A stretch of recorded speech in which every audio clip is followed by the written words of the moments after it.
Welcome to the Rim Break Rodeo. We hope this video helps. You'll begin by confirming your Samsung model and Android version so you know where options live. Once done, unlock the phone and open settings. This gets you to system controls quickly. Make sure you can access accessibility. Some carriers move menus slightly. Now tap accessibility and look for voice access or interaction and dexterity. That's the entry point. You're starting the disable process immediately rather than digging through unrelated menus, which saves time and prevents accidental changes. Now you're in the accessibility section.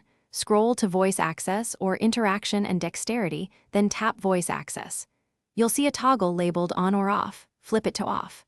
If a confirmation appears, accept it to stop the service. Next, open app permissions for voice access and revoke microphone access and accessibility permission if present, because permissions can re-enable features. Once permissions are revoked, voice access won't run in the background or intercept commands. This fully halts behavior. Finish by restarting your Samsung to clear any lingering service instances and ensure voice access stays disabled. Once the phone boots, verify in Settings Accessibility that the toggle remains off, and also check Quick Settings and the app list to confirm no active overlay.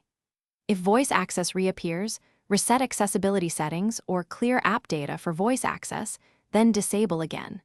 If problems persist, boot into safe mode to isolate third-party interference. This identifies whether a downloaded app is re-enabling the feature. Thanks for watching. Consider subscribing if we helped you.